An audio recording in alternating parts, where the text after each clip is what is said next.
que acabamos de fazer foi uma contagem regressiva. E para isso, utilizamos números. Números? Mas o que são números? Você sabe por que os números surgiram? E como isso aconteceu? Onde podemos utilizar os números no nosso dia a dia? Por que somar, subtrair, dividir e multiplicar é tão importante em nossas vidas? Vamos conhecer a história dos números? Então, vamos lá! Hoje em dia, onde quer que estejamos, lá estão eles. Os números. São telefones, senhas, os preços de tudo são representados por números. A nossa idade também. Atualmente temos a tecnologia que nos ajuda em várias situações de cálculos. E você sabe onde mais os números são utilizados e por que são tão importantes? Então agora vamos ver como era muito antes do surgimento dos números, das calculadoras e dos computadores? Vamos voltar alguns anos, mais exatamente dentro das cavernas. Pesquisas comprovam que há mais de 30 mil anos, os homens já tinham necessidade de contar. Riscos e marcas descobertas em cavernas indicam isso. Entalhar em ossos e pedaços de madeira também era um recurso utilizado. Sistema de pedrinhas. Imagine um pastor de ovelhas que saía com seus animais e todos os dias no retorno precisava conferir a quantidade de ovelhas que recolhia. Como fazer tal contagem sem papel nem lápis ou calculadora? Você sabia que cálculos quer dizer pedras? Pois eles usavam pedrinhas. Para cada ovelha, uma pedrinha e pronto. Mas e se forem muitas ovelhas? Onde guardar tantas pedrinhas? Foi pensando nisso que os seres humanos começaram a fazer agrupamentos e, a partir daí, criaram os conjuntos. Por exemplo, uma pedrinha preta corresponde a 5 pedrinhas brancas. Uma pedra amarela corresponde a 10 pedrinhas brancas ou 2 pretas. E a partir de então, tudo ficou mais fácil. Outro recurso muito comum eram os nós em cordas, mais usados para marcar tempo e distâncias. Além disso, temos em nosso próprio corpo instrumentos de cálculo, como por exemplo, os nossos dedos das mãos e, por que não, os dos pés. O sistema mesopotâmico. Mas chegou um tempo em que as pedras e dedos já não eram mais suficientes. A quantidade e variedade das coisas aumentou e alguns povos inventaram novas formas de contar. Com a descoberta de placas de barro na Mesopotâmia, comprovou-se que os suméricos faziam suas contas por meio de símbolos agrupados em um sistema com base 60. Todas as quantidades maiores que 60 eram agrupadas e representadas por um sinal. A posição destes sinais também modificava seus valores. Egípcios e maias. Os egípcios e os maias também criaram seus sistemas numéricos. No caso desses dois sistemas, observamos que eram muito parecidos na forma, pois utilizavam símbolos e figuras, mas eram diferentes na aplicação. Você sabe que os egípcios são muito conhecidos por serem excelentes construtores, certo? E para construir, eles precisavam fazer muitos cálculos. O sistema egípcio era formado por 7 números-chave: 1, 10, 100, 1000, 10.000, 100.000, 1 milhão.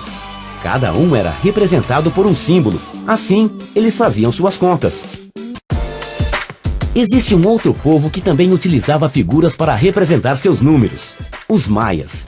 Mas apesar da semelhança na forma, este sistema numérico é bem diferente do sistema egípcio, pois os maias utilizavam apenas 3 símbolos: uma concha, um ponto e uma barrinha, e utilizava a base 20. Porém, a grande diferença não estava aí, e sim na inclusão do zero. O zero é o grande responsável pelo sucesso do nosso sistema numérico atual, pois sua posição na escrita dos números ajuda no princípio multiplicativo. Mas o que é o princípio multiplicativo? Observe o número 605. Nele, cada algarismo representa, na verdade, o produto dele de acordo com sua posição. O 6 é igual a 6 vezes 100, centena. O 0 é igual a 0 vezes 10, dezena. E o 5 é igual a 5 vezes 1, unidade. Gregos, hebraicos e romanos. Os gregos são famosos pelas artes, política e filosofia, mas também criaram um sistema numérico muito eficiente. Uma diferença importante nos sistemas grego foi a utilização de letras para representar números. Além dos gregos, os hebreus também escreviam assim. Mas além dos gregos e hebreus, surgia mais um povo, os romanos. Com suas táticas de guerra, eles dominaram rapidamente as terras e aos poucos a civilização grega deu lugar ao seu império. Com todas estas conquistas, certamente eles tinham muitas contas para fazer e por isso criaram uma forma eficiente de representar os números. Os romanos usavam letras também, mas eram apenas 7. I1, V5, X10, L50, C100, D500, M1000. E como neste caso, a ordem dos símbolos mudava o valor. Este é um sistema ordenado. VI6 é diferente de IV4. Observe com atenção e você verá que estes números aparecem em vários locais do nosso cotidiano. Números orientais. Os chineses são famosos por vários fatores.